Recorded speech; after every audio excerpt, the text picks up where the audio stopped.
after me. I'm a man. I'm 40.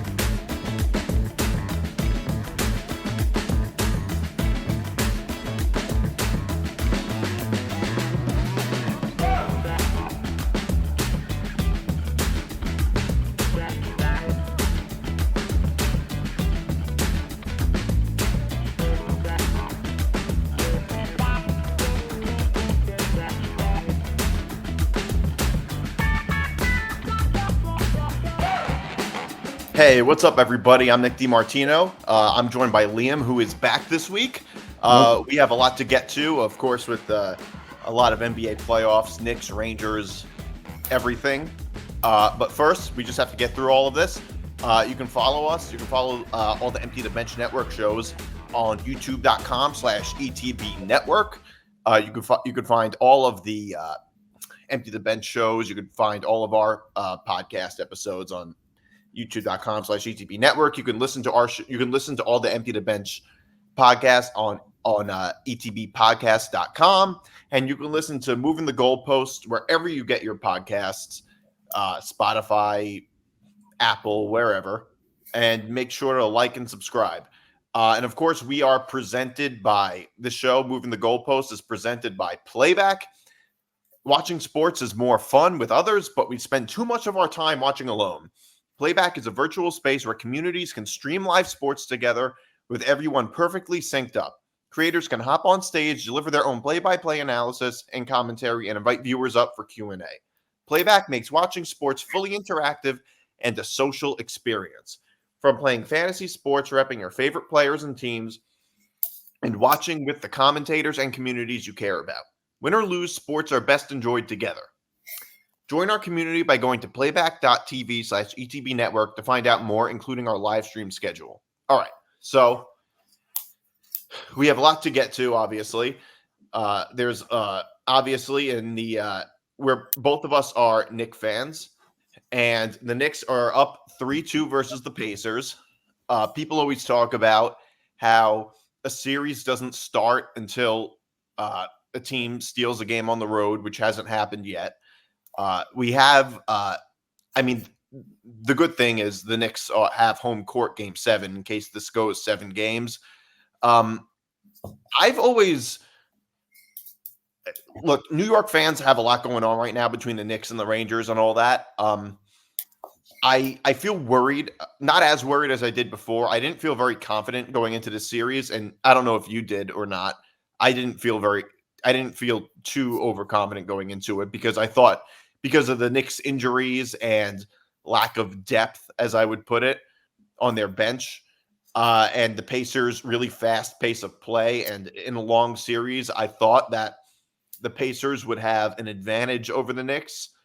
I guess both the series, it's 3-2, but it's sort of even right now. Both teams have won every game on the road, and both teams have blowout. I'm sorry, at home.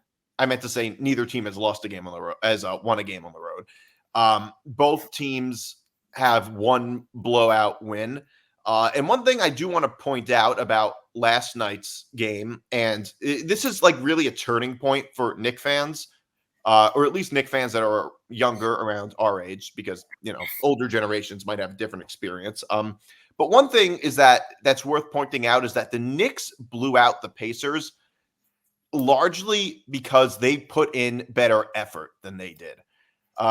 They destroyed the Pacers on offensive rebounds and second chance points, which goes to show you that a major effort imbalance, and which is what caused this, and which is what led to them winning. And the thing is, as Knicks fans, we are not used to that. If anything, we're used to the opposite.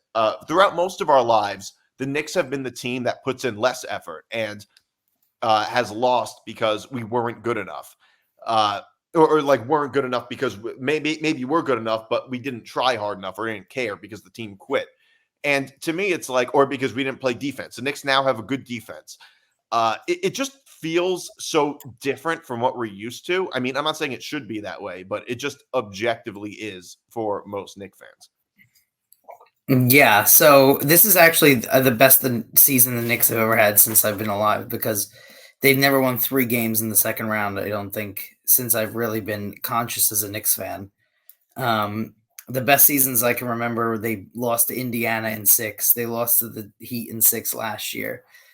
So this is the best they've done. But I mean, the first thing that I would comment to you is that you said that I agree that I didn't feel confident coming into this year's, and I also think it shows why you should always play to win games instead of listen to ridiculous fans. For instance, there was a lot of Knicks fans saying that the Knicks should have lost the last game of the season so that they would play Indiana instead of Philadelphia. And so this could have very easily been the first round, which I was saying, be careful what you wish for if you wanted to play Indiana. It's not like Indiana's a very bad team, and they have a much better health situation than Philadelphia did. But one thing you said was that the Knicks' lack of depth, but I think it's also perceived lack of depth by Thibodeau. For instance, Burks had a really good game last night. Precious had a pretty good game coming off the bench. Stuff like that doesn't really. I mean, Deuce McBride had a good game. He was normally be on the bench, but he's starting. But stuff like that makes me not understand kind of Thibodeau's philosophy of playing 7 guys. And you can. I think that you would be naive to think that OG Anunoby's injury was not partly due to overwork. And same thing, I mean, Josh Hart is going to, I think, need to live in an ice bath after the playoffs. He's played almost every minute of the playoffs. Yeah. And so I think they at times create a strain on themselves when you do have guys like Burks, and I understand that Bogdanovich is out, but Achua had a decent game. Sims was not bad when he came off the bench last night either. So I mean, I think that the Knicks, like Thibodeau's, this has always been very typical of him. Yeah. But this feels like a series where it's going to go 7 with every team winning at home. And then a lot of times in this series is anything sort of happens in game 7, even with every team winning at home. Yeah. Oh, I think you do bring up a good point, which is that Tom Thibodeau perceives a lack of depth. And Miles McBride is the type of player where I think he started last night, actually. And Miles McBride is actually, he normally comes off the bench and doesn't really play a whole lot of minutes. But what? No, nothing. Go ahead. Oh, okay. He normally doesn't play that many minutes, but what Miles McBride is a good shooter, and he's good at opening up the court a little bit. And when you have a guy like McBride who is an extra shooter that opens up the court a little bit, it's not such a bad strategy. And I think you might be right. I think you might have a point. I think you do have a point when you say it's perceived lack of depth rather than actual lack of depth. And I think there probably is some truth to that. There also is some truth to the idea that there is a lack of depth because so many guys are injured, which obviously hurts depth to an extent because you have a bunch of guys who are injured. I mean, Mitchell Robinson being hurt hurts the Knicks' depth quite a bit. I think you're right about that. And to that, I would say perception becomes reality. Ultimately, it doesn't really matter whether it's Tom Thibodeau's perceived lack of depth or actual lack of depth. Ultimately, if Tom Thibodeau perceives it as lack of depth and doesn't play them, then it's in effect lack of depth. It just means that, look, this has been an issue with Thibodeau for a while, and I've always liked Tom Thibodeau as a head coach. I think that Tom Thibodeau is a head coach who gets, first of all, he has a ton of experience. He's he's a wizard in a lot of ways. I also think he seems to be a bit stubborn and things like that. Whatever. The point is, I've always liked Thibodeau, although it's impossible to deny that in this day and age of load management, he's one guy who is the most anti-load management and arguably overworks his own guys, which I think could be a problem. The Knicks are very the Knicks are very injury riddled right now, and it doesn't really help when your head coach Yeah, is he's a good case. He's honestly a case for argument for load management. Yeah, I mean, I'm not anti load management necessarily. Maybe the answer is somewhere in the middle, not like Kobe at the end of his career when he was just picking and choosing what games he was going to play in. Right. But also, it doesn't have to be one or the other. It could be something in the middle, which is like, okay, we don't have to play like it is. Like, I am not a believer that because things used to be a certain way in the sport, that means it has to remain that way, because a lot of things change. I mean, players might be more injury prone. Like for instance, 100 years ago, pitchers in baseball, they didn't get injured nearly as often. They could pitch more often than they do. They could pitch every day 100 years ago. I would never say, well, in the early 1900s, they pitched every day. Starters should pitch every So day they now. said though, but like for instance, you think that like NFL players got concussions a lot less. So they said, but we probably know in reality they probably just weren't diagnosing concussions the same way Yeah. that they diagnose concussions now. I mean, I think it's also different when you have all this medical technology to be able to diagnose injuries differently. Right. No, And also, it matters like in the end of life. Remember, you're going to be a pro athlete for 10 years, probably, right? If you have a good career, the rest of your life, you're not living as a pro athlete. So, like when Derrick Rose said that he could barely walk, and stuff like that, like when Dirk Nowitzki said that it hurts to get out of bed every morning, like that it also hurts you later in life. So I think that we don't know what happened to a lot of these athletes later in life. I mean, a lot of football players have ended up dying very early, which is probably due to sustained head trauma and stuff like that. So there's a lot of undiagnosed injuries also that can fuck you up in life. So I think that it's we're at a time where we're better at diagnosing these injuries too. Yeah. Well, no, that's absolutely true. I mean, that could be part of the reason that they very often, yeah, I think that's probably true. I mean, and in some cases, like athletes are probably often taller than they were. And I think being taller often puts a lot more strain on your body. Correct.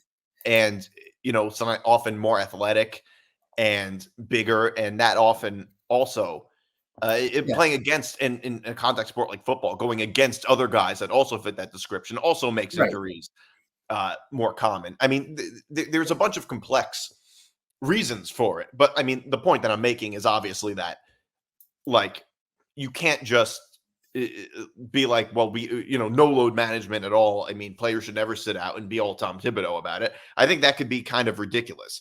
But I mean, at the same time, what I will say about Thibodeau is, given the attitude of this team, the way they play such great defense, they're getting offensive rebounds, and they're putting in a tremendous amount of effort. Tom Thibodeau deserves a lot of credit for that. Just like we always blame the head coach if a team quits or doesn't care, we also should give the head coach credit for being a good for the team being a good defensive team, or having a great attitude and really putting in great effort. I mean, there's no other head coach of my lifetime for the Knicks that you can actually make that argument about. Most other Knicks teams in my lifetime have been terrible defense, and the players don't care, and all of that. So I don't know. It just feels tremendous. It feels so much different now.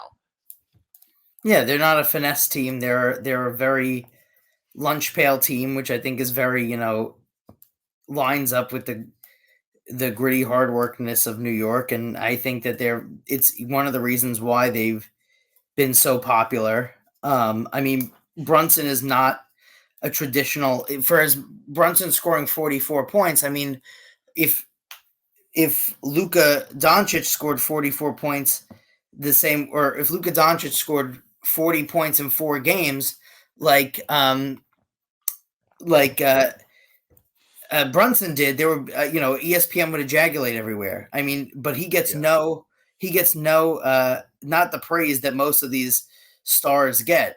And I think that helps in their image of being a hardworking team, but absolutely rebounds, especially offensive rebounds.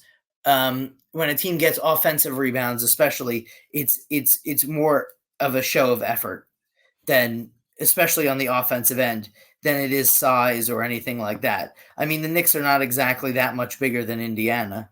And they were certainly not much bigger than Philadelphia, and they dominated Philadelphia on rebounds.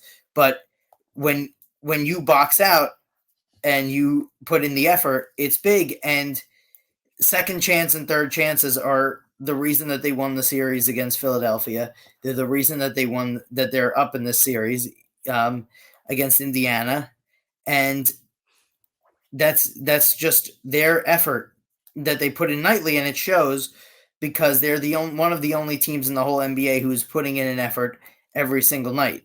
I mean, the only team that was better than them record-wise was the Celtics, and the Celtics are, I would say the Celtics are far, far, far, far, far more talented than the Knicks. Yeah. At this point, I would say I'm worried about the Knicks, and I'm not worried about the Knicks at the same time. I'm worried in the sense that, look, it's 3-2. The series isn't over. It wouldn't totally be out of the realm of possibility that the Knicks could, lose both games in pretty epic fashions. I mean, that could happen. We don't know. And that would be just a gut punch. The flip side is, I feel like if they win this series, the rest of it is just house money. Like, look, I want my team to go as far as possible, just like anybody else does. But the thing is, it's like, I don't expect them to beat the Celtics. Nobody expected them to beat the Celtics. The Celtics are, without question, a more talented team. The Knicks have a lot of injuries, like I said, lack of depth, and are just less talented than the Celtics. I don't really hold the Knicks to the expectation of, okay, we have to win a championship this year. I don't feel that way. I mean, it would feel bad, but like, to me, it's like, it's sort of house money for the rest of it. But let's not even. I can't even worry about the Celtics, honestly. No, I totally agree. I don't disagree. We have to win this one first. But I agree with you that expectations change as games and series go on, or seasons and series go on. For instance, if you had said to somebody before the NFL season started that the Jets would finish 7-10, you would say that they had a horrific year. But when the fourth play of the game happened, the expectations changed around the team, just like I think they did with the Giants once Jones tore his ACL. But same thing here. Like, I think that if the Knicks had still had Julius Randle, losing Julius Randle, losing Mitchell Robinson, losing Bogdanovich, it changed. I would say if they had all those guys, it would be a huge disappointment if they didn't beat the Pacers and compete with the Celtics, where I think the expectation have changed. I think even if they lose the next two games, I think you have to say it was a good season, obviously. And then, and this is, I mean, people are forgetting, I think, that this is one of the worst Knicks teams I think that we're going to see in the next few years. When you look at the assets that the Knicks have, I think this is the worst team we're going to see in the next few years. And a lot, it's going to be better off that Julius Randle got the surgery, honestly, because he was looking at possibly never playing again if he got hurt again and didn't get that surgery. So, like you said, I didn't think we were going to beat the Celtics ever, even with a fully healthy team. So you might as well have had that surgery for Julius Randle, help the other guys get healthy, and then, the season will go where it goes. I think that also, if you were to go into a series with the Celtics, like you said, it's house money. All the pressure is on Boston, and that's been this case for the last two series. But still, it's not the worst place to be. Right. And also, people often say it's like some people have the attitude of, and usually it's not people who are like fans of the particular team. It's usually somebody who doesn't care that much about this particular series, who might say something like, well, even if they do win, they're not going to win the finals anyway. And it's like, they're probably going to lose to the Celtics anyway. It's like, well, okay, fair enough. But at least if we make it past this series, we have a chance.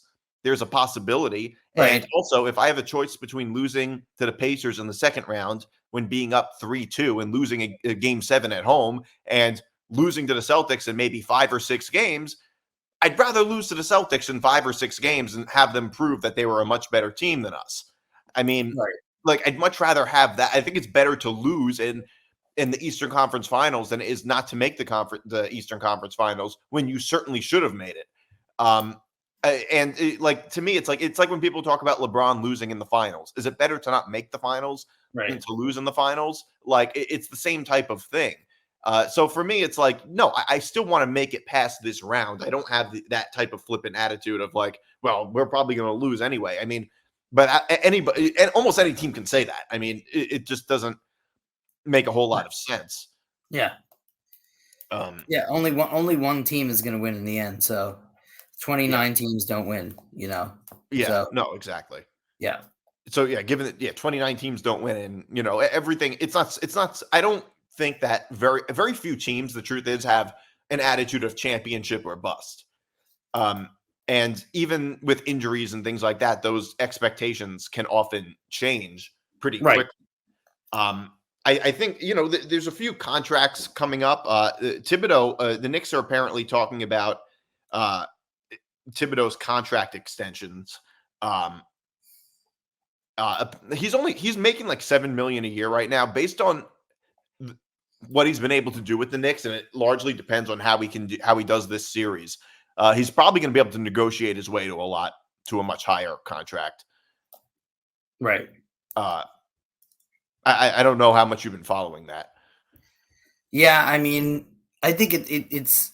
I agree that he's brought it up to. I don't know what price you'd be willing to pay for him. I'd be willing to pay a pretty high contract. I don't know exactly. I mean, how much do coaches normally make? Because they can make a lot. But I honestly, I don't know if the coach is as important in the even though we were just talking about it, like the mindset he gives. But I don't know. I think that the coaches, the NBA might be the pro sport where the coach is least important. That's definitely not true. Maybe baseball. The manager is definitely less important. Maybe hockey. That's true. Maybe. Yeah, I don't know anything about hockey coaches, to be fair. Maybe hockey. It also depends on a certain situation. I mean, there are times like if LeBron if you're on if you have a LeBron team or a super team or something like that, the head coach might not matter that much. Or if you have a team that's really bad, the head coach might not matter that much. But to a team like the Knicks, which is not which is by no means a super team, but has a bunch of capable players, but also are capable of not like the Knicks are sort of like most NBA teams, which are like, okay, they're capable of being really good, but they're also capable of not being so good. For a team like the Knicks, I think that the head coach matters a lot more than it does with other teams. Yeah. I mean, it depends. Like I don't know. Like, do you think that, like, for instance, like it's just funny because like this year when the Lakers lost, a lot of people were blaming Darwin Ham, but they weren't praising Darwin Ham when the Lakers went from the play-in to the conference finals the year before. So, I mean, I don't know, but I do think also, like, if you have a star player, the coach matters less because especially like a LeBron, because the star player is normally running the team. But I agree when you have a team like the Knicks, you know, it matters a bit more. Yeah, I mean, or like another example I would say would be like an Eric Spoelstra team. Like Eric Spoelstra makes the most out Eric Spoelstra is, yes. I would say Eric Spoelstra is a first ballot Hall of Fame NBA coach. Yeah, or maybe somebody like Greg Popovich might. He's the only coach. He's the only team who really didn't like have a drop off when LeBron left. Not like obviously they didn't go back to the finals and stuff, but the Heat have been consistently good before and after LeBron got there. And he's probably he's the only coach I can really think of who survived LeBron.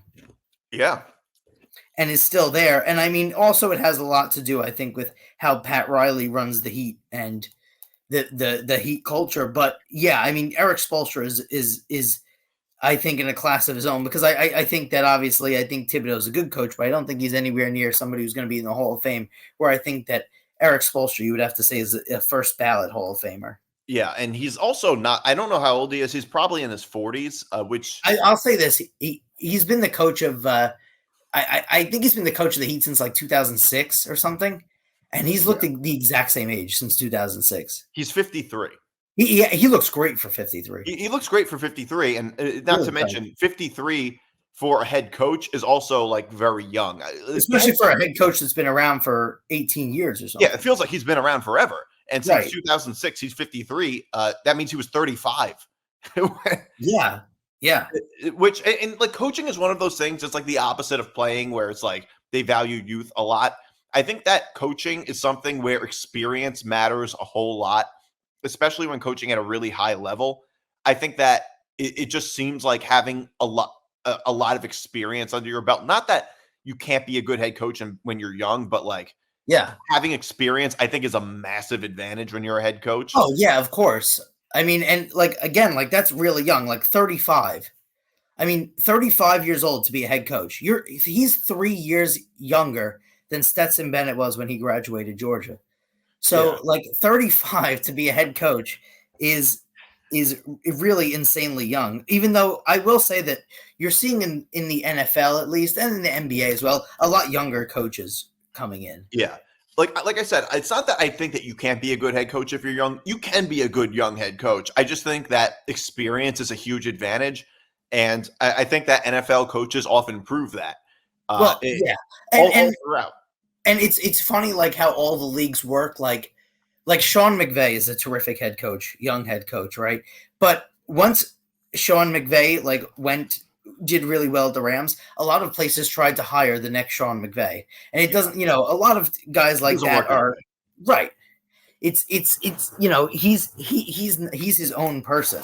And it's not like he's going to you're going to get the same exact thing. I mean, like the Cardinals wanted to bring in Kingsbury, right? Same sort of thing. It didn't work. Stuff like that, where McVay has worked out very well. It's just that you can't really replicate something perfectly. And so, but yeah, young head coaches now are kind of becoming the norm. And I agree. The guy in the Thunder is kind of young, and he's a pretty good head coach. But I mean, we'll have to see like what happens. Yeah, with this series, and like you said, it's Hartenstein it's a contract year for Hartenstein. I don't know how much of the game last night you watched. I have NBA League Pass now, so I watch a lot of the games after they happen. Right, and I had the scores and everything, so I watched it. Last night. By the way, I've done that for the Knicks and the Rangers games last. It's impossible to avoid a score. Yeah, I haven't done it yet. You can't touch your phone. It's insane. I've come close. You have close too. You have to delete all the apps. Basically. Yeah, because it's so hard for me. Like I came close too. I came with the Rangers the other day. I was very close. And then during the game, I went on Twitter, and then I don't even follow the Rangers or anything on Twitter, and it just showed up on my For You page. Yeah, and you always want to kick yourself when it happens, because it's like you say to yourself, "Why am I on Twitter if I don't want to find out the score?" And then but like you wake up and you instantly pick up your phone and you just go on Twitter. It becomes like an instinct, basically. You do it without even thinking. Well, and then also like it completely. I don't know about for you, but it's a completely different viewing experience. Like knowing what happens. Yeah, it is different. I can't get excited like if about anything, a big shot or anything, because I already know that they're gonna win. It's like watching a movie that you've seen 30 times. Right. But like even like your favorite movie that you love watching, like watching The Hangover the 30th time is just not the same as seeing it in theaters. Like it's just not gonna have the same. Like it's just not going to hit the same if you've seen the same movie, movie 30 times, and you know what's going to happen next. It's the same thing when it comes to watching sports. I almost avoided it, but I found out at some point. Yeah, it's tough. I mean, it's tough to do. But what you were going to say, I mean, I don't know. I don't really know if Hartenstein would be. I feel like. Yeah, he's been playing well, but when we get Mitchell Robinson back and stuff, is he going to be worth it to sign when we want to bring in cap room to get another star? Yeah. I don't know. Could you bring in someone else to do sort of the same thing if Tibbs gives them the right way? Yes. Would I take him on a cheap deal? Absolutely. Will you be able to get him on a cheap deal after these playoffs? Probably not. Yeah, no, I think you're right about that. Probably not. The only thing with Robinson is that he's injured a lot.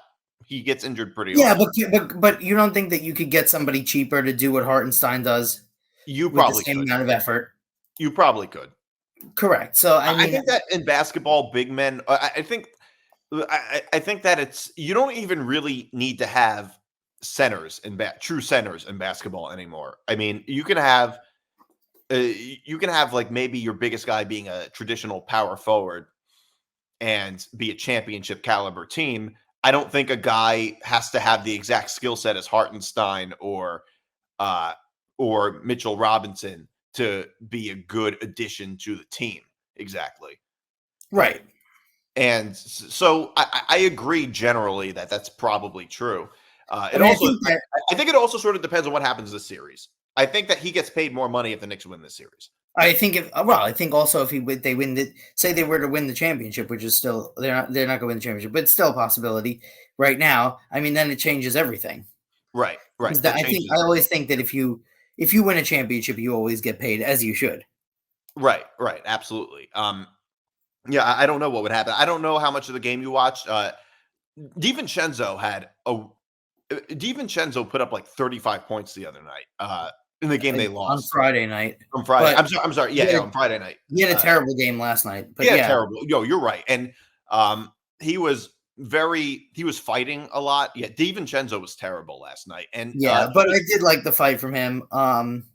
It's going to be a big time 3-way race in terms of who has the most shirts worn down the Jersey Shore this summer. It's Anthony Rizzo, Tommy DeVito, and Dante DiVincenzo in a 3-way race right now. And I mean, but he's been terrific. And then that was the other thing. Like, he cooked Indiana the first 2 games, and then in the third game he was having a great game, and Doris Burke, who sucks by the way, was like very confused. Like, Indiana was just like not bringing anyone on defense towards DiVincenzo, and then he was just hitting threes. Like, they were just, I mean, let's not forget also, if it weren't for a big time 3, Mira, crazy Hail Mary 3 in game 3, this series could already be over. Yeah. I mean, I think that both these games are aberrations in terms of, I don't think that the Pacers are 40 points better than the Knicks, and I don't think that the Knicks are 30 points better than the Pacers. Both these games are sort of aberrations. Both these games are sort of we're sort of due. I mean, every single game has been close for the Knicks up until game 4. They'd played 9 straight close games in the playoffs, so we needed a couple of them. But I also think it's why, sometimes these games happen in the playoffs. Like, the Knicks needed not panic after losing by 40 points. The Pacers need not panic after losing by 30 points. Sometimes you just have to throw out the tape in a playoff game, and this is not the NFL. So when you have a series there, I think it's very rare that you play, especially deeper into a playoffs, that you play for terrific games.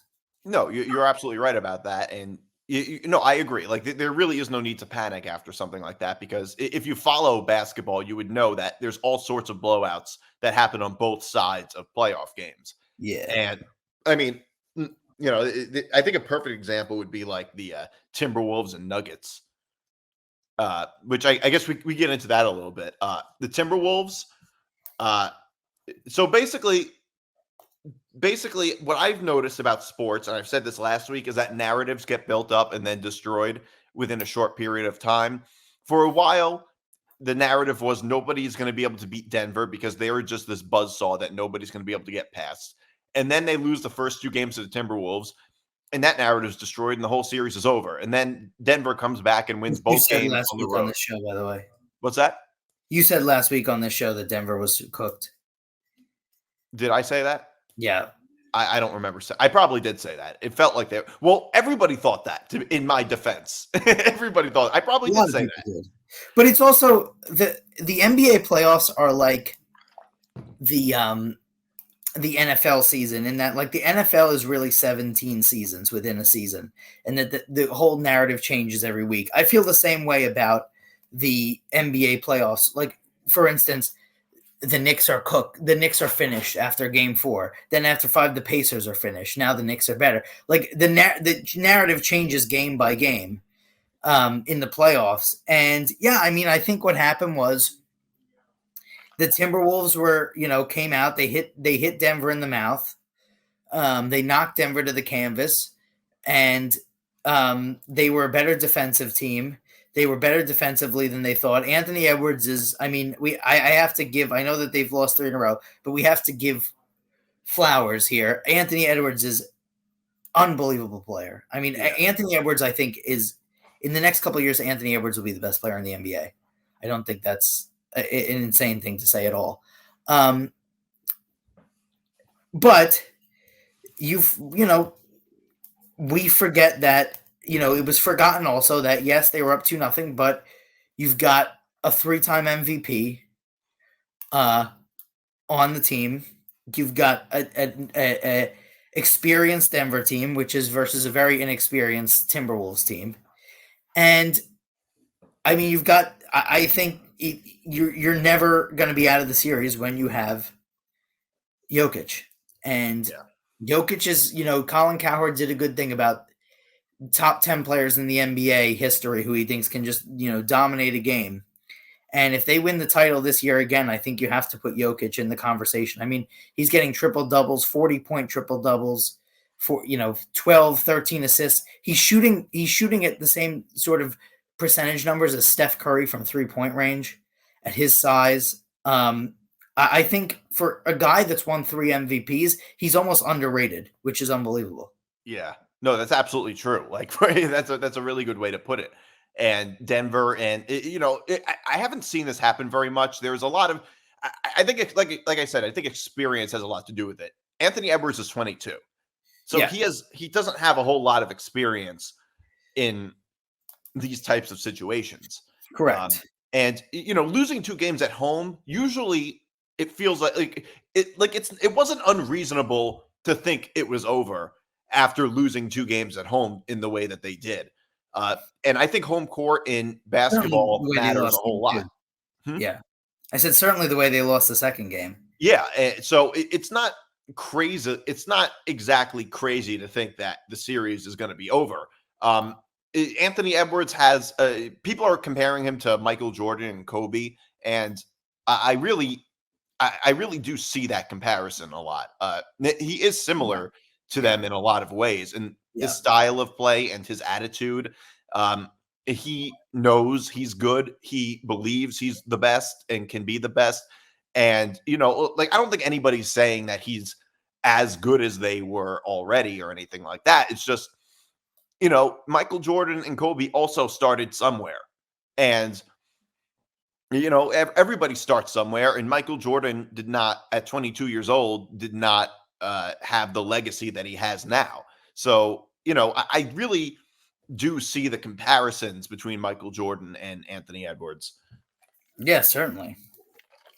So it just makes a lot of sense that would happen. I don't know if you saw the Mavericks are up 3-2 versus the Mavericks just went up 3-2. Mm-hmm. Against Oklahoma City. Yeah. Luka had a great game. Yeah. And I actually had the Mavericks minus 4.5. Plus 4.5, but yeah, I'm sorry, plus 4.5. I did as well. I was on the money line. I've been on a money line. I mean, listen, Doncic, I'm not a huge fan, but the injuries that he's Why? I think he's way overrated. And I think he's not. I mean, I think that he scores 40 points or something a game, but he takes 32 shots or something, and he doesn't play any defense. But the injuries that he's played through this playoffs has been insane. He's had he's had almost a hockey run, a very European-like run in terms of in terms of the injuries that he's played through. He's done great. I mean, I took them to win this series. I just think same thing that we were talking about with Minnesota. Oklahoma City is an extremely talented team. I mean, another guy who I think he was in the MVP voting this year who could have very easily won MVP was Alexander, SGA, he could have easily won the MVP this year too. He is a terrific player. Oklahoma City is going to be a really good team for years to come, I think. But, sometimes you have to learn how to win. Like we talked about experience with coaches. It matters with players too in the playoffs. And so I took them. I actually I took Dallas to win this series. I think they just have the more experience. They're more. They have. I don't know if they're more talented, but they do have a lot of talent. Obviously Oklahoma City is very talented, but yeah, I took them to win this series before the series started. I even threw a bet on it after they lost game 1 because I was still confident they were going to win this series. And I mean, yeah, I think they're going to win the series. I actually had a bet on them at the start of the playoffs, $100 for them to win the Western Conference at plus 900, which I don't think that they're going to beat Denver, honestly, or they have to get through the series first. But Dallas has a lot of talent, and if Luka and Kyrie can play at that level, then they can make some noise here. Yeah. No, yeah, I think it was that bet was plus 900 for a reason, which is that it's not very likely to happen. Well, that's actually not terrible at the start of the playoffs. No, it's not bad. I'm just saying, it was fourth best or something like that. Yeah. But again, I also took them to beat the Clippers as well. I have it. Let me see what it was. It was it was $160 I put down for at plus 900. I did that at the very first day of the playoffs for them to win the Western Conference. Yeah, I like it. I mean, I like them to win. I like them to win this series, and I would think it would be a good series against Denver. I just worry about the lack of defense that the Mavericks play. Yeah, and that could be that obviously could be a big. I mean, if we're talking about European superstars, I think that Doncic is overrated in that. If anybody thinks that Doncic is better or even on the level of Jokic, I think they're wrong. I mean, Jokic is a much better defensive player, and he's a much better rebound. Obviously, he's a better rebounder because he's way bigger. But I mean, I think Doncic is Jokic is a way better all-around player than Doncic is. Oh yeah, I don't even think it's close. I also don't, and to be completely honest, I don't think that now anybody really says that. Like I've never seen anybody who thinks that Doncic is on the level of Jokic. Yeah. Maybe a few years ago, but now I think Doncic has a little Patrick Mahomes syndrome going on, and that whatever he does, it gets like amplified. It's like that. If that thing, it's like if Patrick Mahomes made this throw, ESPN would lose their mind, like that thing. Right. The difference, I think, is that at least Patrick Mahomes won 3 Super Bowls. Right. So I guess it's not exactly like whereas Doncic doesn't have any ring, doesn't have any titles. So I think there's a little bit of a difference, but so it's a little bit more. In other words, I think it's a little bit more justified with Patrick Mahomes than it is with Doncic. Yeah. And he's not a very good defensive player. Jokic can put up those numbers too in terms of scoring and do it on fewer shots. Right. With a better field goal percentage. Yeah, exactly. Doncic is very yes, he's a great player, but he does take a million shots a game too. Yeah. And he doesn't put up the same assist and rebound numbers anywhere close that Jokic puts up. Yeah, and Jokic has like a big man. He puts up crazy assist numbers as a big man, which is not a very common thing. And Jokic won a title. I think they lost one game in the playoffs last year, right? Yeah. They only lost one game, right? So, yeah, I mean, Jokic is a better player. I think probably right now I'd probably put Jokic number 1. I do think that when he's healthy, I do think that Embiid is the best player when he's healthy. But problem is he's not healthy. Right, but he's never healthy. But I think Jokic is number 1 right now. Yeah. Even though Edwards could lay a claim to that very soon. Yeah, but he's just not there yet. Anthony Edwards is certainly the best American player. Yeah, I never thought I'd live to see the day where the best basketball player in the world is Serbian. Well, yeah. I mean, all 3 guys that were in the MVP voting were not American. Shai Gilgeous-Alexander, Luka Doncic. American? No, he's Canadian. Same thing. No, I didn't know he was okay. So he's Canadian. Yeah, Canada has a sick team. Canada has a really good team. They almost won the World Andrew Cup. Wiggins. I know Andrew Wiggins is Canadian. RJ Barrett. RJ Barrett's Jamal Canadian. Murray. Yeah, a bunch of them. Yeah, I guess there's more Canadian basketball players than we Shea. thought. They almost won the World Cup last year. But yeah, I mean, it's and also it's the, you know what the difference, like I saw Gino Auriemma say this, that the difference between like youth leagues in Europe versus youth leagues in the US is like when you play youth in Europe, you'll have a week where you have 6 days of practice and 1 game. And in America, when they're playing youth, they do 6 games and 1 practice. Yeah. So they care more about just playing games, where in Europe, they're much more about practice. And then also the European leagues are so much more physical, and it's more like the international play that you see, which is why it's actually kind of perplexing to me that Doncic is not a very good defender. And he's a little bit of a baby when you talk about some of the European players. I mean, there's a lot of times where Doncic is not defending on a play because he's still yelling about a call. Right. You see that a lot. Yeah, but he is a great player, but I just think that when you talk about some of these guys, especially the European guys, I don't know how I just think that you would have to say Jokic is just a way overall player. Well, you also have to remember, until recently, European basketball players had a reputation for being soft and not good enough. Yeah, I think so. For being soft? You don't think that until recently? No. European players. You don't think European players ever had kind of a reputation for being soft? I'm not saying I think they were. I'm not saying I think they were. I'm saying that was often the perception. I not in the NBA. Soccer, definitely Europeans have a reputation of being flopping and being soft, but definitely not. I don't think they ever had a reputation of being soft in the NBA. I would say that at some point they kind of did.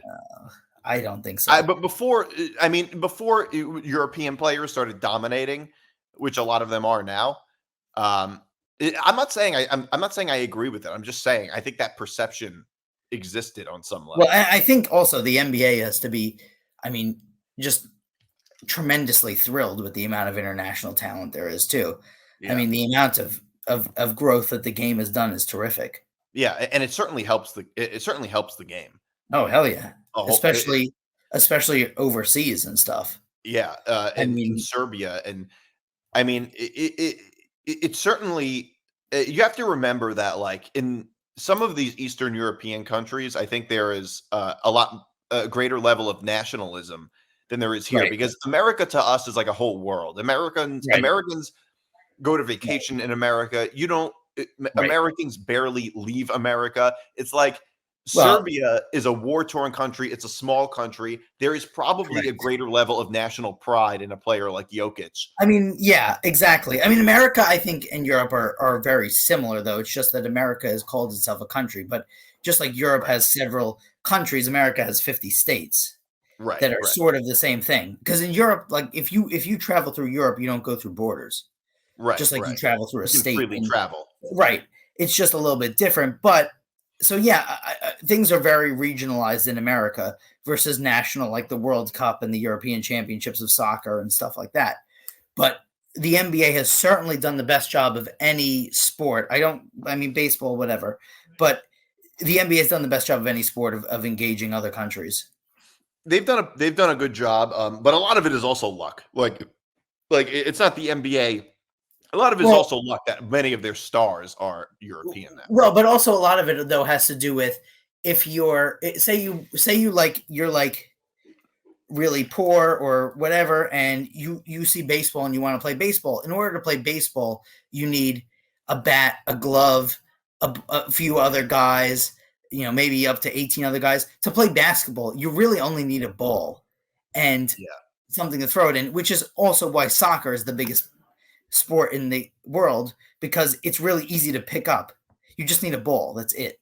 Yeah. Although I would argue that, baseball is, I would argue that a higher percentage of the thing is, it is interesting you say that. Although I would think that a higher percentage of baseball play. I mean, hockey is probably even higher than baseball because pretty much all hockey players come from at least the developed world or developing world, like Correct. Well, United States, hockey is Canada, Russia. hockey is an extremely expensive sport to It play. is compared to the other because you need ice and you need Compared to skates and any other sport. all sorts of equipment. Although, and people say that about baseball too. Although, if you think about it, baseball probably has a higher percentage of the four major sports, the highest percentage of players who come from third world countries.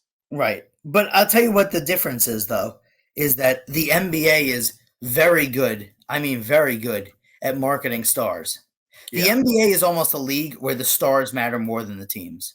No, right? I agree. And the NBA is also, to me, of all the professional sports, the NBA is, it reminds me a little bit of professional wrestling in a way where like you have different eras and there's a new storyline, and it is something like, I'm not saying I think the NBA is scripted, but the way the NBA works is that it resembles being scripted in a lot of different ways. Like there were different eras. There was the Kobe era, there was the Jordan era, you had the early 2000s era, and all of those different things.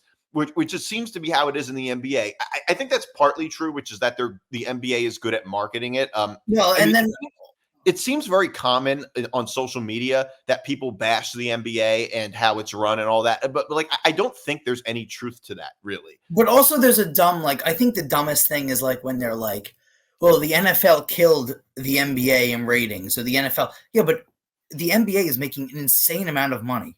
I don't think they're not like mutually exclusive. When the NFL is in its deeper parts of the season, the NBA is starting anyway. Is like just starting, so they're not in their deepest. When the NBA, like right now, the NBA is dominating hockey and baseball, right? So I also hate that thing also where it's like a lot of people are like tribal, like, oh, the NFL is better. You can like all the sports. Yeah, it's a weird thing. It's a little ridiculous. Like both the NFL is a good league and the NBA is a good league. But what I was going to say is the NBA is really good at marketing stars. One of the other things versus baseball is like also you could make a shoe as a player where you make a shoe and someone could wear that shoe daily. Most people aren't wearing cleats like you wear in baseball unless they're playing a sport. So it's harder to sell a cleat than it is to sell a shoe, obviously. That's a good point. The other thing is, as good as the NBA is at marketing the stars, the Major League Baseball is almost comically, like, unbelievably bad at marketing. I mean, baseball is terrible at marketing. Even baseball fans admit that. Baseball is horrible at it. Yeah. I think that's true. I think they're not nearly as good at marketing their stars. And the NBA is extremely is almost as national, not to the same popularity because it's not every week, but it's almost as national a sport as the NFL is, in that like you could live in New York and know a lot about the Los Angeles Lakers. But if you live in New York, you probably don't know a ton about the LA Dodgers or about the LA Angels unless you're really into baseball. Baseball is extremely regionalized. And like most baseball fans, like Yankee fans or Met fans, they know about their team. But then if you ask them about, the Seattle Mariners, they probably can't name a player. I can't name a player on the Seattle Mariners. You know what I mean? Like, but I could probably name a player on every MLB, on every NBA team, and I could probably name a player on every NFL team. Yeah. Well, people always say, I don't like saying it, NFL is king, but people say it a lot and it sounds sort of cliche. And the thing is that like, I don't get this. You brought up a good point. I don't like this bashing of the NBA because it's losing to the NFL. Doesn't make a whole lot of sense because it's not like of course they're they're competing on some level, but the goal is not for the NBA to beat the NFL. Right. It's for the NBA to be better than they were. Right. Like, it's not exactly a fair comparison to say, oh yeah, well, they're not as good as the NFL. Right. It's like, well, would you talk about the MLB that way or the NHL? Yeah, and they're not, like you said, they're not even competing leagues. Like the NFL is over in February. The NFL is over before the NBA's All-Star break. When the NBA really picks up, there's no NFL, and the NBA. I mean, if you turned on the TV now, the sports shows, all they talk about is the NBA playoffs, and there's a lot of star power. But I would agree, like. Like the NFL, but the NFL also has a lot of different things. The NFL is once a week. There's only 16 games. It's, it's on the weekends. Like there's so much different stuff. But the NBA is doing well, and it's doing well with a part of the population that's extremely enticing to advertisers, which is younger viewers. Yeah, that is true. That's where it's like, that's where they're really doing well.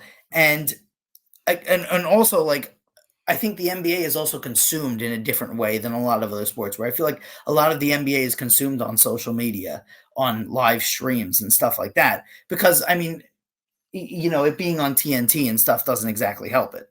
Right. No, I totally agree. And yeah, it's just weird to me that people would make that argument because like I don't think any sport is really dying right now. Sports are extremely popular.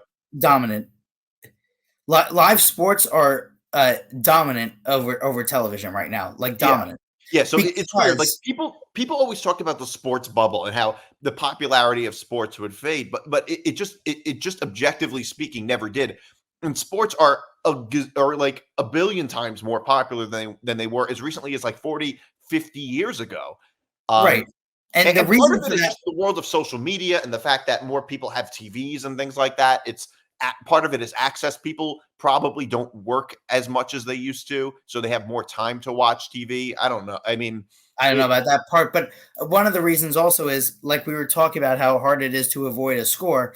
It's the live sports is the only thing right now. Like, if you watch, you could still watch. Like I've been watching The Sopranos again. You could still watch The Sopranos 30 years later, right? You could watch. I could DVR any TV show. I could watch all these shows on Netflix whenever I want. Live sports is the only thing right now on television that you have to consume in the moment. It's the only thing you have to consume when it's on, that you have to be there. It used to be like back with Seinfeld, right, and stuff, when there was no DVRs. You have to be there at 9:00 on Thursday night in front of your TV. But not anymore, because DVRs exist, streaming exists, whatever. But sports, you have to be there at the time that the game is on, when the game's on. Otherwise, it loses its value. So that's also why it's just completely dominant. But if you look at like the most watched television programs, I think like 97 of the 100 or something are live sports games. Yeah. So it's always like a lot of, and the NHL, and we can talk about this a little. The NHL, now they're being shown on ESPN. And a whole bunch of like playoff games, at least, are even some regular season games are too, I think. And ESPN is picking up. It's showing a lot more NHL games. And you're a Ranger fan. I'm not a Ranger fan. Mm-hmm. And the Rangers choked Game 5. They were up 3-0. I do want to ask you a question. They were up 3-0 in the series. That's what I mean. They were up 3-0 in the series. Yeah. And they choked 2 games. They lost 2 games in a row. My question for you is, who are you more worried about right now, the Knicks or the Rangers?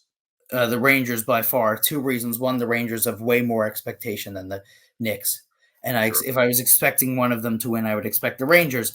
But the Rangers 2 years ago, the Rangers played Tampa Bay in the conference finals. They scored 6 goals in the first game. Then they scored 3 goals in the second game. They went up 2-0. Then they scored 2 goals. 1 goal, 1 goal, and 1 goal, and they lost the series. Last year, they played the Devils, which was a basically live or die series for me because of a very annoying Devils fan that's in our lives. And they once again went up 2-0. They scored 5 goals in the first game, 5 goals in the second game. Then they scored 1 goal, 1 goal, 0 goals, 5 goals, and 0 goals. Same thing here. They've gone up 3-0. They had, a decent. Now, to be fair, they went up 3-0 with 2 overtime wins. One of them was in double overtime, so they could have lost those games. But one of them is the game 5. They were up 1-0 going into the third period. They were 20 minutes away. They lost, I think, 4-1. And it wasn't a surprise because they were getting completely outplayed and their offense was terrible. And you could see from these last few years that once they go up in a series and then their offense just falls off a cliff. And I don't really know what goes on. You had a lot of the same star players. Last year they had Patrick Kane and a couple of other guys that they brought in. And now they have a new coach this year. So I don't know. These guys are I think they get tight when they're about to. It's there, and then they start to get tight. I think, and tight and nervous, not like tight and angry. But I mean, I'm way more worried about the Rangers because I mean you have to remember the Rangers had the best record in the NHL, even though going into this series the favorites to win the Stanley Cup were the Carolina Hurricanes. But yeah, I'm way more worried about the Rangers because I just think that there's a lot of room to choke there, and I think the Rangers had higher expectations. If I was to predict before the playoffs which team was going to do better, I would have clearly taken the Rangers. And I don't know. I thought it was going to be tough to come back from last year losing to the Devils in the first round, and then to now come back from blowing a 3-0 lead. I mean, that would be even worse. And That's I think blowing a 3-1 lead. Yeah. Well, they didn't have a 3-1. They had 2-0. But the Rangers also, I think, have a shorter window. I think the Rangers have 3 years where they could win it, and the Knicks, I think, have about 5 or 6 where they could win it. So I think the Rangers have a little bit of a shorter lifespan. I mean, now, to be fair, the Rangers, I've also seen them go to the finals. I've seen them go to the conference finals 3 times. So I've never seen the Knicks, like we said, win even 3 games in the second round. So I'm a little bit more happier with the Knicks. And I don't watch, just so, everyone has it clear, I don't watch a second of Ranger hockey until the playoffs, like a second. So I'm not on the level of, I would put the Rangers probably, if you did pro teams, I would put them third. And if we did college teams included, I would probably put them fifth. Just that I don't really care about baseball that much, but I'm not like a gigantic fan, but yeah, I'm more nervous about them. The Knicks, the Knicks I'm nervous about, but I also think that, like we were saying, we're at a point where I think that the expectation has changed. Yeah. No, I totally agree.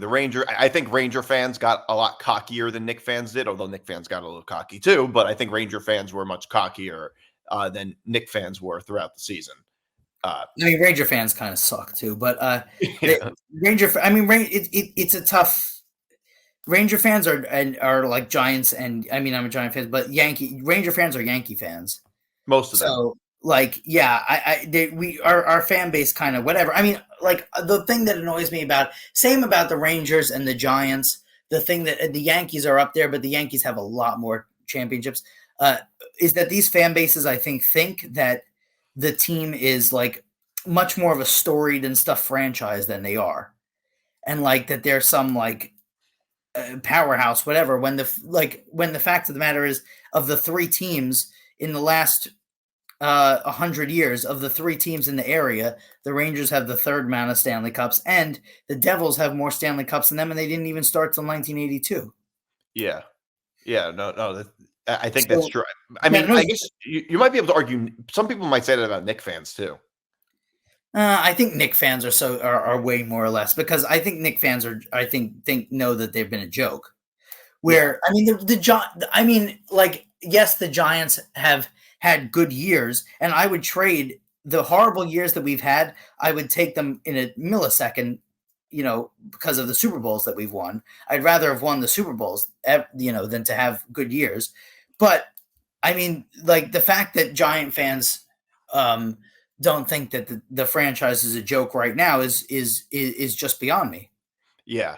I totally agree with that. I mean, it turns out that just because you win 2 Super Bowls in a short amount of time doesn't mean your franchise can't go back to being a joke, obviously. Yeah, and I think that's obvious, and I think that also, like, to bring up the Super Bowl, I mean, they've been to the playoffs twice since that Super Bowl, which was 10 years ago. They lost in the first round the year before. They did win a game, but I mean, the Giants have been a joke. The Rangers have honestly been a joke. I mean, the Rangers have won title since 1940. The Yankees have not won a title, and the Yankees, I think, should be out of the conversation because they actually do have a lot of room to talk. But I mean, because the Yankees, I think no matter what happens, the Yankees will always be the marquee franchise of Major League Baseball. Yeah. I mean, Yeah. by far. But the Yankees and probably the Dodgers. I mean, the Dodgers haven't won a real title since 1984, and they're still probably the one of the most marquee teams. But the Rangers, yeah, I think they look at themselves sort of the same thing. The Toronto Maple Leafs are the same exact way. That they haven't won a title since 1964, and their fans think they're like the greatest thing since sliced bread. But yeah, I think, like you said, Ranger fans got a little cocky, even though they won 2 games in overtime. The Rangers do have a very good team, I'll say that. But I thought they had a good team a couple of times, and they've choked and a few times. We should be a little more used to it. I mean, the Rangers have been much better in my lifetime than the Knicks have been, certainly. So I'm used to being in the playoffs at this time with the Rangers. But the Knicks, I think, just because of how we grew up, I think that the Knicks being good, no matter what, will always be sort of foreign to me. Yeah. Or sort of like how I feel about all my teams. Like, Yeah, I mean, like I feel that way about all my teams. That like them being good just doesn't fit. Like I feel like we should always suck like that because that's just what we're used to, or at least what I'm used to. Not you, two of not your as teams much. will still suck, but yeah. Yeah, my teams I'm used to totally just sucking. I do want to talk about this a little bit. Going back to the NBA and NFL, the NFL just released their schedule. It is the most NFL thing that releasing the schedule is actually like a big story. Mhm. It's just a release of the schedule. Like, I mean, even having a release day, it's like you need to release it 4 months before the season starts. Right. Like, it's just kind of funny to me that that's such a big story. But I don't know if you checked your team schedule. Yeah. I checked the Jets schedule. I would say they're probably going to go like 10-7. We have 6 primetime games, which is the same as the Cowboys and 49ers. And I never thought I'd live to see the day when the Jets are relevant enough to have the same number of primetime games and be tied, it being a 3-way tie for first place for number of primetime games with the Cowboys. Like even that feels weird because the Jets are just obviously such a relevant team because of Rodgers. I think that I checked the over under, the DraftKings over under. It was 9.5 for over under wins for the Jets. I would say we probably go 10-7. Well, they certainly didn't do the Jets any favors with the first game of the season. I'll tell you that No. much. And they didn't do Aaron Rodgers' Achilles any favors with the first game of the season. I'm looking at the Jets. Let me pull up the Jets real quick. I'll give them. Let's see. San Francisco loss, at Tennessee win, home to New England win, home to Denver win, Minnesota win, Bills win, Steelers win, Patriots win, Texans loss, Cardinals win, Colts win, Seahawks win, Dolphins loss, Jacksonville loss, Rams win, Bills loss. I'll give them 12 wins. You think 12? I Dolphins feel win. like I would put it a little lower. The only reason I say that is because I feel like there's going to be a few I feel like Aaron Rodgers might get injured at some point and he won't be playing for maybe one or two of those Well, I games. think certainly they a lot of people anticipate that. Yeah, and also, Robert Saleh might not fail to amaze you That's correct. in some big spots. And then I'll do the Giants real quick. I'll say home to the Vikings win, Washington win, at Cleveland loss, home to the Cowboys loss, at the Seahawks loss, home to the Bengals loss, home to the Eagles loss, at the Steelers win, home to the Redskins win, home to the Commanders, win, at in Germany against the Panthers win, home to the Bucks loss, at the Cowboys loss, home to the Saints is a win, home to the home to the Ravens loss, at the Falcons loss, home to the Colts win, at the Eagles loss. I'll give them 7. Okay, so 7-10 At for the you. Falcons is the one that could go either way. Yeah, I give them a 7 or 8, but then I also gave them a win at Pittsburgh, which could also go either way. I mean, it's not exactly the toughest schedule, I would say. I mean, the Saints, besides the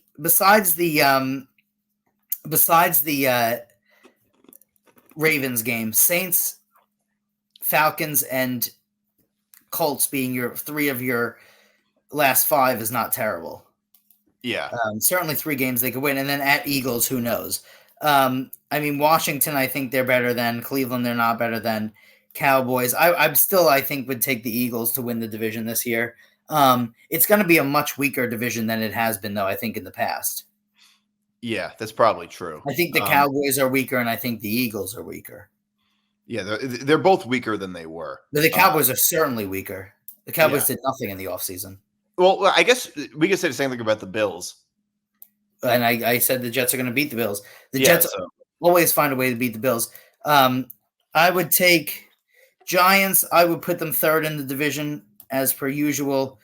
Jets, I'll say, will win the division. I gave them 12 wins, so they will win the division. Yeah. I think part of the reason the Jets will win the division is because Colin Cowherd said they'll come in 3rd. Right. So I kind of think they're going to win the division. Right. Well, I mean, that bodes well for the Patriots as well, because he picked them last. Yeah. But yeah, I mean, the Bills are significantly weaker. Yeah. Consider and not only that, but the Bills' season is a roller coaster. I mean, the Dolphins are better. I would think that the Dolphins have signed Odell Beckham now. So they're a little better than they were last year. And you also don't know with Tua's injury history. Yeah, I mean, but you could also play that game with the Jets too, of course. Of course, and I did say that. Yeah, of course. But I'm taking the Jets. I don't know. I mean, they have to win. I'll give you a trivia question. There's 4 teams in the AFC East, correct? Mm-hmm. Where do the Jets rank in terms of number of division titles won? Division titles of the 4 teams? Correct. Probably last, right? What number would that be? 4. So the Jets, in a division that has 4 teams, are actually number 5 in terms of division titles won, because despite the fact that over 30 years ago they left the division, the Indianapolis Colts actually have more AFC East titles than the Jets do. That's unbelievable. It's unbelievable. That's a crazy. That is a crazy trivia. That is crazy. Wow. So it really is. We're 5th in division titles. Yeah, you're 5th in a 4-horse race. Yeah, basically. Which is wild. But I mean, yeah, I think that, I don't know. I think, well, we'll see. I mean, because remember, let's see how the teams. I think the Giants had a lot of expectation on them last year as well. So let's see how they respond. It seems like they're going with Jones again. We've still got Tommy, of course. And I think, we'll see how they respond with no pressure. But the other thing is, like, you might have went into it's tough to play the win-loss game, because if you played win-loss, probably everyone would have picked their team to beat the Texans last year, right? So yeah, they probably would have had the Texans at about 3 or 4 wins. The NFL season changes so much, and I do feel like a lot of times it's the teams with lower expectations do well. One of the reasons that is that if you finish 3rd or 4th a year before, you play a 3rd or 4th place schedule. Right. And if you finish 1st, you play a 1st place schedule. So I mean, that's important, but I don't think that. I think it's going to depend, but I think playing San Francisco, playing that defensive line, coming off of a Super Bowl loss, a heartbreaking one, I wouldn't be like jumping for joy, happy with that if I was a Jet fan, honestly. Right. Yeah, I mean, there's also a new thing, which is that they're putting games on Netflix. Yeah. On Christmas Day, 2 games: Chiefs and Steelers, and Ravens and Texans. Yeah, so I think that we're really a lot closer than people think to no games being on television. I think it sounds crazy when you say it, but when you look at Thursday night is already off television. Okay, they don't show that on TV. They show it on Amazon Prime. I think that they want to get there with the Thursday night game. I mean, I think that I made a prediction that in about 20 years, television will exist. Of course, televisions will, but I think cable will not exist. I think everything is going to be on streaming. I mean, because even if you look at NBC, Fox, all these places, they're just creating their own streaming services. So you don't even need the channels at some point. But I think that we're going to be in a position where you won't be able to find games on television. Yeah, I mean, that might be true. It also might be a cheaper alternative than buying cable. I mean, it depends how many you buy, I guess. But cable companies, cable is such a ripoff. Like you also, the one thing that's good about streaming is if you want to get ESPN Plus, you can get ESPN Plus. For cable, like if you want, I just want to watch ESPN, you have to pay for 15 other channels that you don't want. Yeah, exactly. So you have to pay for this bundle. Cable is such a ripoff; it's unbelievable. For the amount of money, but yeah, I think we're heading that way, and I think that it's I mean, for the numbers the NFL does and the numbers that the NBA does and stuff like that, I think that they can definitely get a big deal. I mean, the first example is the MLS, which I know is not a big league, but the MLS is not on television at all. All of their games are on Apple TV Plus. They used to be on television, used to be on local television channels, but they made a deal with Apple TV Plus. And even though that's a smaller league, I think that it's something that the other leagues were certainly intrigued by. I mean, there's Yankee and Met games, MLB games that have been on Apple TV and Amazon Prime only. And I don't know if you saw this, but there was a game, I think it was on Mother's Day, or maybe it's going to be on Father's Day. I think it was on Mother's Day. The Phillies, where they moved the game to 11:30 in the morning. Did you see this? Yeah, and yeah. It was because they wanted that special holiday streaming, and they've been trying to do that, I think, with some MLB games, like 11 in the morning, they stream them. I mean, so I think a lot of the leagues are moving towards streaming fast. Yeah. I mean, it happened fast. Like when we were younger, they didn't even play Thursday night every week. Thursday night every week is a mistake, by the way. But they not only do they play it every week, but it's not even on television. Yeah. It's obviously just different, and more people are cord cutting. It's like that's another thing. I don't know anyone who's moved into a new apartment that has a cable. Right. Got cable. Right. Yeah. I mean, especially if you know somebody, if you're moving into a new apartment and your parents have cable, all you need is their login to log into a bunch of these services. Right. That's true. And I'm also just sort of, I mean, I shouldn't be surprised by this, but it is kind of weird to me that the NFL is now just starting to have games on Christmas. You would think they would have done that all along. The NBA had games on Christmas all along. You'd think that they would have a few Christmas Day games. Yeah, I think the NBA, by the way, was probably not too thrilled that they were bringing games on Christmas, but I think that the NBA is probably a little bit happier that they're going to Netflix now, and the NBA is the only thing that will be on television to watch. Well, the thing is, though, it's I think the NBA gets hurt by this a little bit, but what I will say is that, look, guys like me and you would want to watch both games, like the Christmas Day game and the NFL game. That's not really the most user-friendly thing for people to do, which it would be to flip from Netflix back to cable, back to Netflix, back to cable. That's not really an easy thing to do for most people. Well, but they're not doing, remember, you're not going to have ads, pretty much. I don't think. On Netflix. Yes. So the game would go quicker. Well, but I'm just saying that a lot of they're getting money from the streaming service, even though I think there are ads on the Amazon Prime one, but they're getting money from the streaming. So maybe that was a stupid comment, but they're getting money from the streaming service.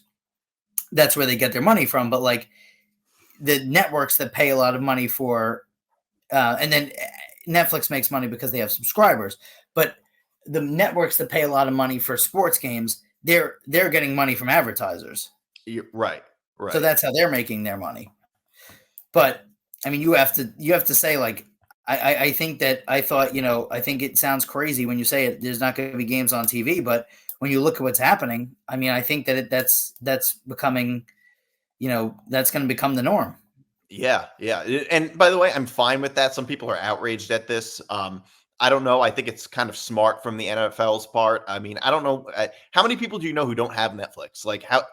I mean, like, it's harder for like my grandfather. It's more common than having cable. I agree, but I think it's like harder for like my grandfather to watch games, or like that's true. Like the older generation maybe have a lot of money. But I mean, well, yeah, but then also see Netflix is doing this thing where they're stopping sharing users too. Yeah. So, yeah, but I mean, because I would actually like to see the amount of money that Netflix, I mean, obviously they make a lot of money, but that Netflix has lost from shared users. Yeah, no, exactly. So I don't blame them for doing that. No, of course not. But I don't know. It's definitely something that is the world is just completely changing. Yeah, in terms of that, and I think we're like, when you watch you would watch like movies and it would be like in the future. I think that we're in what the future is. Yeah, basically. Like, stuff. So, and you know what else sounds crazy is sleeping in an overhead bin on the airplane. Mm-hmm. That also sounds crazy. That was a pretty. So on Southwest, this woman just climbs into the overhead bin and sleeps in it. Yeah, so they were. It was somebody was like walking through the plane, and then the overhead bin just popped open, and there was a woman taking a nap in it. I have a few things. One, I don't know how big this woman was, because I know I don't think I could, and you certainly could not fit into an overhead bin. No. It's very it's very small. The other thing that I wanted to note about this: have you ever flown Southwest? Do you think, first of all, you think you could breathe? Like, if the plane took off, you think you could live in there? Like, do you get oxygen in there? I don't know, but what I'll tell you is, if a flight attendant saw it, they probably would have made her climb out.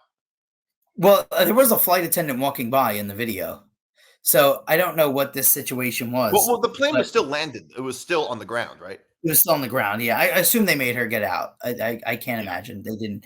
But two things. Have you ever flown on Southwest before? No, I don't think so. So Southwest is the only airline that doesn't have assigned seats. So, oh, really? So people can sit wherever. That is an all-out war, first of all. So you get like your boarding group, like you could pay more to be in an earlier boarding group, but then you pick the seat, which is, I mean, that can be an all-out war. But do they have like first class and business class and all that? I'm not sure about that, but you could pay like more, like to be in boarding group 1, and then you get on and you could choose and whatever. Because then you would get stuck with middle seats, which just becomes a nightmare. Also, no matter where you're flying, because people are just flying is the worst, not because of like danger or anything like that. It's because you have to deal with the general public, and overhead bin space is an absolute war. No matter what airline, where you're flying, it's an absolute war. My biggest anxiety before getting on a flight is the overhead space. I like to get on early just because of the overhead space. Because what a lot of people will do is, if everybody put their bag above where they were sitting, it would be good. But a lot of people will get on and put their bag in the overhead bin that's closest to them. And then it just causes just mayhem. I was on a flight to Los Angeles, and there was a family who had put like a box with kids that had put like a grocery bag full of Honey Nut Cheerios in the overhead bin that was taking up like half the overhead bin. So they had a grocery bag of Lala Anthony? Yeah, exactly. And I wanted to just like throw it at them. Overhead bin space is an absolute war. And imagine going to open the overhead bin and there's a woman sleeping in there. Yeah, and you have to like put your luggage in there. The funny thing is that like I think flying is the one time where it's totally socially acceptable to lose all self-respect. Yes. To save a few bucks. I mean, yeah. I would bet you that in a few years, Spirit Airlines is going to be offering seats in the overhead bin. Yeah, I mean, there's a I think it's Ryanair, which is a Irish airline carrier, that they have standing room on the plane. And Sebastian Maniscalco has a great bit about airports need a dress code, because the way people dress in airports is like insane. I mean, airports and airline flying is just like an all out cesspool. It just really is. Yeah, I haven't been on a plane in a while, but you fly more often than I do. Yes, but I mean, it's an all out cesspool. Like, flying sucks. Nothing to do with the plane or the up. It's like literally like going through security, getting on the plane, dealing with the general public is just like an absolute war. Yeah. And I can't imagine like what a flight attendant's job is like. Yeah, it's got to be tough. All right. So on that note, that was the show. That's the show today. You can follow us on. You can follow the show, the Empty the Bench Network at ETB Network. You can follow the show at. I'm sorry, at ETB Network. On Twitter, Facebook, Instagram, and TikTok. You can follow our show at MTGP ETB on Twitter, Facebook, Instagram, and TikTok. You can listen to, or you could find all the Empty the Bench shows on youtube.com/ETB Network. You can listen to all the shows on etbpodcast.com, and you can listen to this show, Moving the Goalposts, wherever you get your podcasts. We'll be back next week. Peace.